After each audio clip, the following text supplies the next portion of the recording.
오늘 이 시간, 모세처럼 두 번째 시간입니다. 모세가 태어나던 당시 애굽의 바로왕은 이스라엘 백성들 가운데 태어나는 모든 남자 아기들을 태어나자마자 다 죽이라고 명령을 내렸습니다. 이스라엘 백성들의 인구 말살 정책을 펼친 겁니다. 이스라엘 백성들의 인구가 늘어나는 것을 심히 두려워했기 때문입니다. 이러다가는 나중에 이스라엘 민족에 의해서 애굽이 전복될 수 있는, 이스라엘 백성들이 반란을 일으키며 완전히 애굽이 이스라엘 백성들에게 망할 수 있는 그런 두려움을 느꼈기 때문에 애굽의 바로왕은 이스라엘 백성들의 인구를 줄이는 정책을 펼쳤죠. 그래서 중노동을 시키고 힘든 일을 시키고 밤낮을 가리지 않고 힘든 일을 시켜도 이상하게 이스라엘 백성들은 어떻게 아기를 낳는지 매일 인구가 늘어나는 거예요. 그래서 최후의 수단이 뭡니까? 죽이는 겁니다. 산모를 통해서 죽이고, 그렇지만 산모들이 거룩하신 하나님을 두려워하는 마음에 어떻게 죽입니까? 한번 생각해 보세요. 산모입니다. 각 태어난 아기를 바라봅니다. 짐승이 아니고서, 악마가 아니고서 어떻게 이 아기를 죽입니까? 그래서 산모들이 못 죽여요. 그래서 택한 방법이 뭐죠? 태어나자마자 남자 아기들을 애굽의 병사들이 나일 강가에 던져버리는 거예요. 나일 강가에 던지면 어떻게 될까요? 죽는 거예요. 그래서 모세의 어머니 이 요게벳은요, 이 모세를 숨겨서 3개월 동안 키웁니다. 더 이상 숨겨서 키울 수가 없게 되었어요. 그렇다고 내 아들인데 어떻게 죽입니까? 그래서 생각한 것이 갈대 상자를 만드는 겁니다. 갈대 상자를 만들어서 모세를 그 안에 넣고 나일강 한복판이 아니라 나일강 가에 띄우는 거죠. 이것은 요게벳이 모세의 생명을 하나님 앞에 맡기고 있는 거예요. 지금까지 요게벳이 할 수 있는 방법, 자기가 동원할 수 있는 것 다 해봤거든요. 이제 더 이상 할 수 없어요. 그래서 택한 것이 이제 하나님 앞에 내 아들을 맡기는 겁니다.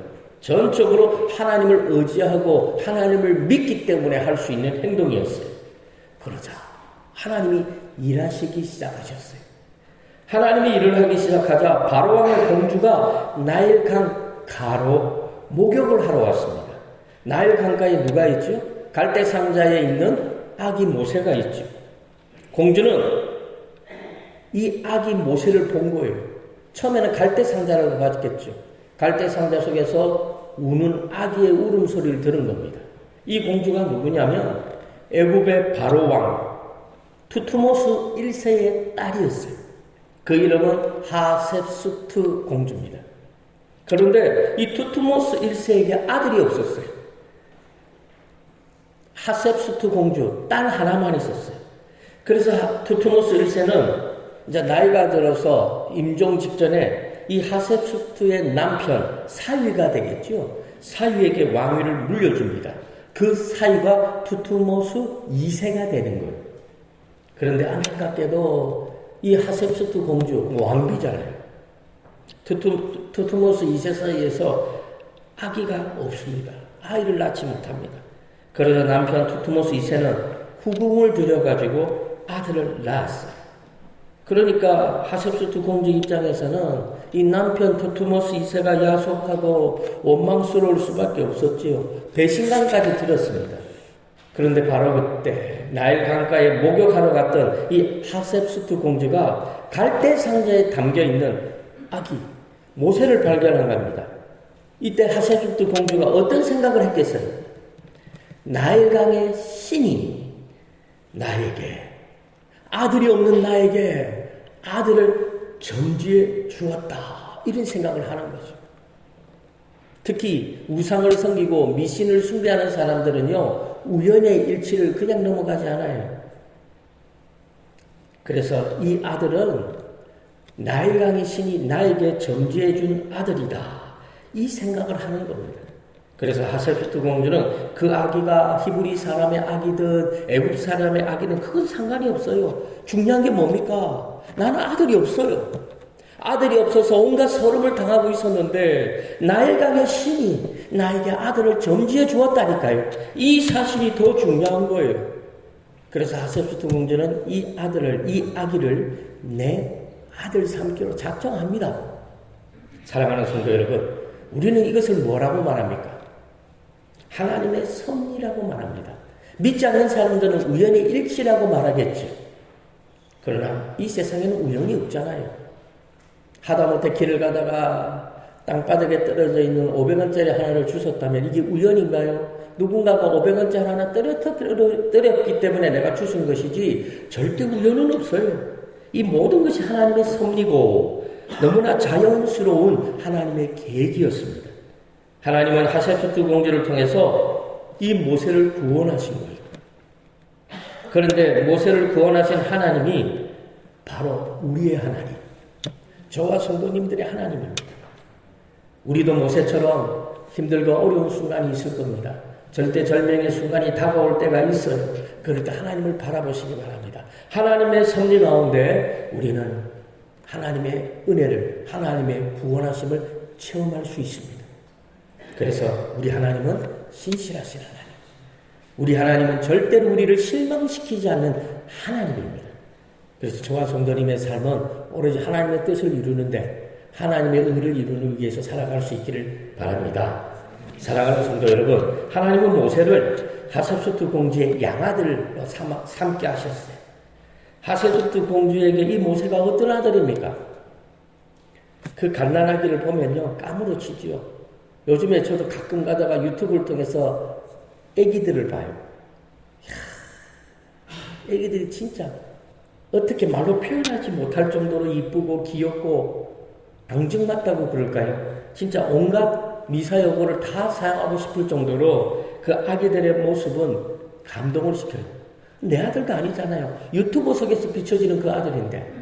그런데 지금 하셉수트 공주에게는 모세가 자기 눈앞에 있는 거죠. 그래서 이 아기 모세는 지금까지 하셉수트 공주의 모든 눈물, 서름, 상처를 한꺼번에 씻어주기에 충분했다라는 겁니다. 무엇보다도 하셉수트 공주에게 모세는 보통 아들이 아니잖아요. 나일강의 신이 자기에게 점지해준 아들이잖아요. 그래서 그 이름도 뭐라고 지었죠? 나일강에서 건져내었다. 나일강에서 건져내었다. 강에서 건져내었다. 그런 의미로 모세라고 지은 겁니다.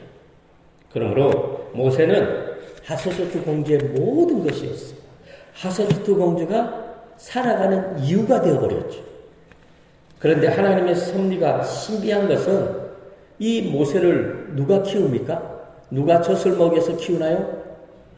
요게벳이라는 거죠. 요게벳을 통해서 키우게 하셨다라는 겁니다. 출애굽기 2장 8절과 9절 다 같이 읽습니다. 바로의 딸이 그에게 이르되 가라 하매 바로의 딸이 그에게 이르되 그 아기를 데려다가 나를 위하여 젖을 먹이라. 내가 그 싹스를 주리라. 아기를 데려다가 젖을 먹이더니 요게벳의 입장에서는요 그냥 눈물이 쏟아졌을 거예요. 자기가 할 수 있는 방법을 다 동원하다가 이제 방법이 없으니까 갈대상자를 만들어서 나일강가에 띄웠는데 하나님의 간섭하심을 통해 하나님의 섭리 가운데 이 아들이, 내 아들이 바로왕의 공주의 하셉수트 공주의 아들이 되었죠. 그리고 그 아기를 내가 키운다니까요. 내가 젖을 먹이고. 그런데 더 감사한 거는 그 싹을 받아요. 월급을 받아가면서까지 아기를 키우게 되었습니다. 그러므로 우리가 이 땅의 삶을 살아갈 때 우연은 없어요. 요게벳의 이런 은혜는 우연이 아니라는 거예요. 모든 것이 하나님의 섭리고 모든 것이 하나님의 계획하심과 간섭하심이죠. 이것을 한마디로 하나님의 은혜라고 말을 합니다. 그러므로 힘들다고 원망하지 마시기 바랍니다. 끝까지 하나님을 바라볼 수 있기를 바랍니다. 그러면 하나님이 간섭하셔요. 그래서 합력하여 선을 이루어 주십니다. 모세를 보세요. 모세는 태어나자마자 죽을 수밖에 없는 운명이었잖아요. 태어나자마자 가장 불행한 사람 가운데 한 사람이 모세입니다. 그런데 하나님의 섭리 가운데 공주의 아들이 되었습니다. 그러므로 저와 성도님들도 어디서 무슨 일을 당하든지 어떤 어려움이 있든지 끝까지 하나님을 바라볼 수 있기를 바랍니다. 하나님의 섭리는 우리가 이해할 수 없죠. 그러나 하나님은 가장 선한 길로 우리를 인도해 주십니다. 그래서 사도 바울은 하나님의 뜻대로 부르심을 입은 자들에게는 무슨 얘기일까요? 성도들에게는, 예수 믿는 하나님의 사람들에게는 모든 것이 합력하여 선을 이루어 주신다. 하나님은 하나님의 백성들의 삶 가운데 일일이 간섭하셔서 좋은 일이든 나쁜 일이든 합력해서 선으로 이루어 주신다. 이렇게 말씀하고 있는 겁니다. 로마서 8장 28절 다 같이 읽습니다. 알거니와 하나님을 사랑하는 자 곧 그의 뜻대로 부르심을 입은 자들에게는 모든 것이 합력하여 선을 이루느니라. 그러므로 성도들은 고난을 통해서 우리는 하나님의 섭리를 알게 되는 거예요. 고난 받을 때는 몰라요. 모릅니다. 고난을 당하고 고난을 이겨내고 난 다음에 알게 돼요. 아, 하나님의 뜻이 있었구나. 그래서 고난을 통해서 성도들은 하나님의 뜻을 발견하게 됩니다. 그래서 어떤 고난을 받아도 불평하기보다는 하나님을 바라볼 수 있어야 돼요. 하나님의 뜻을 발견해야 돼요. 하나님은 우리에게 고난을 주는 것은 우리를 골탕 먹이기 위해서 고난 주는 거 아니거든요. 이유가 있다니까요. 왜 나에게 이런 어려움이 있을까? 하나님 가르쳐 주십시오. 가르쳐 줍니다. 알게 하십니다. 반면에요. 고난당할 때 하나님의 뜻을 모르는 사람들 있죠. 특별히 예수 믿지 않는 사람들. 어려움 당할 때 하나님의 뜻을 모르는 사람들은 언제나 신세 타령하죠. 팔자 타령을 해요. 그래서 사도 바울은 하나님의 약속은 그리스도 안에서 언제나 이해가 되는 거예요. 이해. 그리스도 안에서 아멘이에요. 아멘. 그래서 하나님 앞에 영광을 돌려야 한다고 말을 하고 있습니다. 고린도후서 1장 20절 다 같이 읽습니다. 하나님의 약속은 얼마든지 그리스도 안에서 이해가 되니 그런즉 그로 말미암아 우리가 아멘하여 하나님께 영광을 돌리게 되느니라. 그러므로 저와 성도님들도 언제나 예수 그리스도 안에서 예스가 되어야 돼요. 예스맨이 되어야 돼요. 아멘이 되어야 된다는 겁니다. 하나님의 섭리를 믿기 때문에, 하나님이 우리의 삶을 간섭하시기 때문에 노하면 안 돼요. 그건 불신앙이에요. 하나님이 나에게 복을 주면 예수고, 하나님이 나에게 고난을 주면 노. 이게 아니라는 거죠. 하나님이 복을 주시든 고난을 주시든 상관없어요. 우리는 무조건 예스예요. 무조건 아멘이에요. 그런데 하나님은 모세를 애굽의 왕자로만 자라게 하지 않았다라는 거예요. 비록 바로의 궁 안에서 성장했고 바로의 왕이 주는 음식을 먹었고 애굽의 모든 학문을 배우고 법도와 예절을 배웠지만 하나님은 이 어린 아기 모세를요 친어머니 요게벳에게 교육을 받게 한 거죠. 젖을 먹이는 이 친모, 이 요게벳이 그냥 젖만 먹였겠어요? 당연히 아브라함의 하나님, 이삭의 하나님, 야곱의 하나님, 요셉에 대해서 그 아기에게 가르쳤겠죠. 그러면서 그 어린 모세의 마음에 하나님을 향한 믿음이 생긴 거예요. 아, 하나님이란 신이 있구나. 이 애굽 땅의 수많은 신과 비교할 수 없는 절대적인 전능자 여호와 하나님이 계시는구나. 그 하나님이 우리와 함께 하시는구나. 자기도 모르는 순간에 그 어머니 요게벳으로 인해서 그 10년 가운데 믿음이 싹 트기 시작했다라는 거죠. 그래서 모세는 애굽 왕이 될 수 있었어요. 그런데 거절합니다. 하나님의 백성들과 고난받는 삶을 선택한 거죠. 히브리서 11장 24절과 25절 다 같이 읽습니다. 믿음으로 모세는 장성하여 바로의 공주의 아들이라 칭함받기를 거절하고 도리어 하나님의 백성과 함께 고난받기를 잠시 죄악의 낙을 누리는 것보다 더 좋아하고. 이것이 바로 모세의 믿음이죠. 사랑하는 성도 여러분, 믿음은 행함이에요. 말로만 하는 것은 믿음이 아니에요. 믿음은 행함이죠. 오늘날 한국교회 성도들이 말로만 하는 믿음의 병에 걸려 있어요. 말은 잘해요. 근데 그 믿음 아닌데, 죽은 믿음인데, 모르는 믿음. 진짜 믿음은 행함이 있는 믿음인데.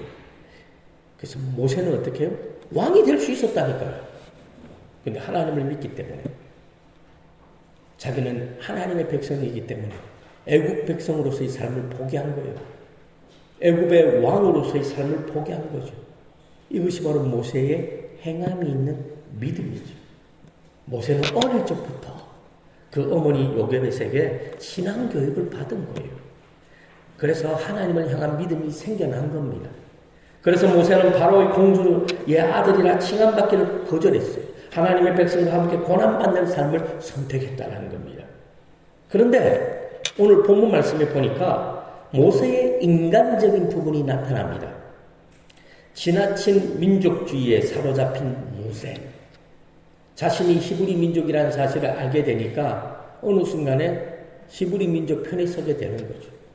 애굽 사람과 히브리 사람이 있는데 애굽 사람이 히브리 사람을 두드러 패네요. 구타를 하는 걸 보니까 모세가요, 그걸 가만히 보지를 못하는 거예요. 참지를 못해요. 왜? 내 민족이 이 민족 애굽 사람에 의해서 두들겨 맞고 있으니까 그걸 어떻게 가만히 있습니까? 그래서 애굽 사람을 그 자리에서 쳐 죽여버리고 모래사장 위에 덮어버립니다. 당연히 모세는 히브리 사람을 위해서 한 거죠. 민족을 위해서 한 일이죠. 그리고 다음 날 이번에는 히브리 사람끼리 서로 싸웁니다. 그러자 모세가 그들에게 다가가서 말을 하죠. 왜 동족끼리 서로 싸웁니까? 동포끼리 싸우면 되겠습니까? 그러지 마십시오. 그러자 히브리 사람 중에 한 사람, 히브리 사람 중에 힘있고 약한 히브리 사람을 두드려 패던 그 사람이 뭐라고 말합니까? 누가 너를 우리의 재판장으로 삼았느냐? 내가 어제는 애굽 사람을 쳐서 죽인 것처럼 우리도 죽이려 하느냐? 이렇게 말을 하는 거죠. 근데 이 사람은 어제 그 자리에 없었거든요. 이 사람은 어제 그 자리에 없었어요. 그때 모세는 깜짝 놀라죠. 자기가 히브리 사람을 위해서 살인까지도 했는데도 정작 히브리 사람은 자기 편을 들어주지 않고 그 자리에 있던 히브리 사람, 다시 말해서 애굽 사람에 의해서 맞아 죽을 뻔한 그 히브리 사람이 소문을 다 내버린 거예요. 이미 모세가 한 일이 소문이 다 난 거죠. 모세란 사람이 애굽 사람을 쳐서 죽였다.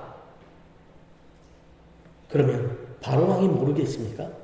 히브리 사람이 다 아는데 이미 다 소문이 났는데 바로 왕이 모르겠어요? 다 알지요. 그래서 모세를 잡아들이려고 합니다. 정말로 모세가 살인을 했다면 그 법에 의해서 모세를 처형시키려고 합니다. 그래서 모세가 할 수 있는 방법이 뭡니까? 미디안 광야로 도망을 가죠. 출애굽기 2장 15절 우리 다 같이 읽습니다. 바로가 이 일을 듣고 모세를 죽이고자 하여 찾는지라 모세가 바로의 낯을 피하여 미디안 땅에 머물며 하루는 우물 곁에 앉았더라. 사랑하는 성도 여러분, 모세는 인간적인 동포에 애굽 사람을 쳐서 죽였죠. 인간적으로 보면 칭찬받을 일입니다.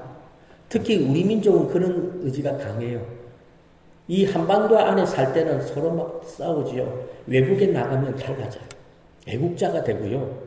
만약에 우리나라 사람과 서양 사람이 서로 싸우는데 서양 사람에 의해서 우리나라 사람이 두들겨 맞고 있다. 저라도 가만히 안 있습니다. 우리 한국 사람은 그런 성질이 있거든요.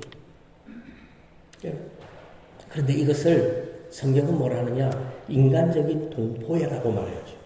바로 모세에게는 그런 민족주의적인 인간적인 동포애가 있었어요. 인간적으로 보면, 세상적으로 보면 칭찬받을 일입니다. 그러나 하나님은 이런 모세를 기뻐하지 않았어요. 왜냐하면 하나님의 일을 하기에 합당하지 않기 때문입니다. 하나님은 모세의 이 인간적인 이 동포애를 칭찬하지 않았죠. 그렇다고 나무라지도 않았죠. 분명한 사실은 인간적인 이 모세의 성격, 민족주의적인 사고는요, 이스라엘 백성을 출애굽시키고 가나안 땅까지 인도할 수 있는 지도자로서의 면모가 아니거든요. 그래서 인간적인 모세는 하나님의 일을 할 수가 없습니다. 그러므로 하나님은 모세의 인간적인 지혜, 지식, 인간적인 열심, 이 영웅적인 행동을 어떻게 기뻐하지 않았어요. 왜 그럴까요? 이 모든 것은 결국 자기 자랑이고 교만입니다. 하나님의 이름을 드러내지 않습니다. 하나님의 영광을 드러내지 않는 거죠. 모세의 이름을 드러내는 것뿐입니다. 모세가 나를 살려줬다. 모세가 저 애굽 사람에게서 나를 살려줬다고 말을 하는 거죠. 그래서 하나님은 모세를 미디안 광야에서 40년 동안 훈련을 시킨 겁니다. 모세는 미디안 광야에서 철저하게 무너집니다. 철저하게. 그래서 하나님의 종으로 훈련을 받습니다. 그래서 하나님은 미디안 광야에서 모세의 인간적인 모습을 어떻게 해요? 철저하게 부서뜨리죠. 스스로 나는 아무것도 할 수 없는 존재임을 깨닫게 합니다. 하나님 앞에서 가장 무력하고 보잘것없는 존재임을 깨닫게 합니다. 그래서 애굽의 왕자에서 양을 치는 평범한 목자로 만들어버리죠. 그래서 하나님이 모세를 불렀을 때 모세는 뭐라고 말했습니까? No, 하나님 저는 못합니다. 보낼 만한 자를 보내소서. 이 말이 무슨 말입니까? 하나님 나는 능력이 없습니다. 나는 보잘것이 없습니다. 하나님 나보다도 능력 있는 사람을 보내십시오. 이렇게 말을 한 거죠. 이 모세의 말은 거짓이 아니에요. 진실이에요. 그런데 하나님에게는 이 평범한 목자로서의 모세의 모습, 하나님 나는 아무것도 할 수 없습니다. 나는 무능력합니다. 이런 고백을 하는 이 모세가 하나님은 어떻게 해요? 더 보기에 좋았다라는 거죠. 하나님은 이런 모세가 출애굽의 지도자로서의 자격이 있다고 하나님은 생각한 겁니다. 그럼 능력은요? 하나님이 주시면 되죠. 능력은 하나님이 주시면 되는 거죠. 우리 하나님은요, 능력 있는 사람을 잘 안 쓰시더라고요. 왜 그럴까요? 능력 있는 사람들이 하나님의 일을 하면 꼭 뒤에 배신을 때려요. 내가 했다. 내가 능력이 있으니까 일을 했다. 근데 능력이 없는 사람이 일을 하면 어떻게 되죠? 기적이라고 말하면서 울지요. 그러면서 뭐라고 합니까? 이 모든 것이 하나님의 은혜입니다. 하나님은 저와 성도님들이 하나님의 은혜라고 고백하기를 원하는 겁니다. 능력은 하나님이 주십니다. 필요에 따라 하나님은 언제든지 공급해 주십니다. 기적이 필요하면 기적도 주십니다. 40년 전에 모세는요, 난 할 수 있다고 생각했어요. 그래서 애굽 사람까지도 쳐서 죽였던 그 모세. 그러나 이 광야 40년을 지나는 동안에 모세가 달라졌죠. 나는 아무것도 할 수 없습니다. 나는 보잘것도 없습니다. 나 같은 자가 어떻게 이스라엘 백성들을 인도할 지도자가 될 수 있겠습니까? 하나님, 나는 지도자감이 아닙니다. 다른 사람을 쓰십시오. 그런데 이런 모습이 하나님 보시기에는 지도자감이라는 거예요. 그래서 하나님은 모세를 가시 떨긴 나무에 불로 임재하시면서 모세를 부르셨어요. 그리고 모세에게 뭐라고 말합니까? 신을 벗게 하죠. 모세가 신고 있는 신발을 벗게 했어요. 모세가 신발을 벗었다. 이 말이 무슨 말일까요? 모세는 이제부터 하나님의 종이라는 거예요. 이 당시는요, 종들은 신발을 신지 않아요. 맨발로 일을 해요. 그래서 종들의 발은 물러 터지고 그러다 보니까 굳은 살이 배겨있는. 그래서 종들은 신발을 신지 않아요. 모세가 신발을 벗었다는 말은 무슨 말입니까? 물론 하나님이 계신 곳이 거룩한 땅이기도 하겠죠. 그러나 가장 중요한 것은 모세는 지금부터 하나님의 종이라는 거예요. 그래서 모세가 신발을 벗은 것은 지금부터 하나님의 종으로서 종들은 하나님이 시키는 일이 무슨 일인지 하는 거예요. 그래서 모세가 온유한 자가 된 거죠. 온유한 자가 어떤 사람인 줄 압니까? 온유한 자라는 것은 순종자라는 사람을 말하는 거죠. 시키면 예, 시키면 왜요? 이런 것이 아니라 왜 해야 되는데요? 이것이 아니에요. 자기 생각이 없는 거예요. 온유한 자라는 것은 자기가 종이라는 사실을 알고 하나님의 말씀에 무조건 순종하는 거죠. 자기 생각과 달라도 자기 생각을 쥐어버리고 언제나 하나님의 뜻에 따라서 순종하는 삶을 살아가는 사람이 온유한 자입니다. 그러나 우리에게 필요한 것이 뭡니까? 모세와 같은 종의 의식이 필요합니다. 우리는 종이에요. 자꾸 착각을 합니다. 특히 목사들이 착각을 해요. 자기는 종이라는 사실을 자꾸 잊어먹어요. 종의 의식을 가져야 하나님을 믿을 수 있고 순종할 수 있는 거예요. 조금이라도 자기가 주인이라는 의식을 가지면 순종 안 합니다. 그래서 하나님은 모세를 미디안 광야에서 모세를 종으로 만든 거죠. 사랑하는 성도 여러분, 목사도 종입니다. 저는 종입니다. 하나님의 종인 동시에 여러분들이 종입니다. 저는 성도들의 종이에요. 여러분들이 필요한 것이면 저한테 다 시키세요. 밥 사달라고 하시고 커피 사달라고 하세요, 저한테. 왜? 전 종이니까. 이것이 맞는 거예요, 사실은. 성도들한테 대접받는 거는 사실은 종이 아니에요. 목사가 아니에요. 그리고 교회 안에 직분자들 있죠. 직분자들. 종입니다. 직분자들도 하나님의 종인 동시에 성도들의 종입니다. 종의 의식을 잃어버리면 그 교회는 부흥 안 합니다. 맨날 싸웁니다. 왜 그럴까요? 종들이 높아지려고 하기 때문에. 그러므로 종은 언제나 종의 자리에 있어야 돼요. 종의 자리에서 주인의 명령에 순종해야 돼요. 그래서 종들은 사명 감당해야 돼요. 왜 전도 안 합니까? 나는 종이라는 생각을 안 하기 때문에 그래요. 종이라는 사실을 인정하지 않아요. 그러므로 저와 성도님들도 미디안 광야 40년을 보내면서 하나님의 종으로 거듭난 이 모세처럼 나는 아무것도 할 수 없습니다. 이런 고백을 할 수 있기를 바랍니다. 그리고 온전히 하나님 말씀에 순종하는 종들이 되시기 바랍니다. 모세처럼 하나님이 시키는 일은 무슨 일인들이 감당하는 하나님의 신실한 종들이 다 되어지기를 주님의 이름으로 간절히 축원합니다.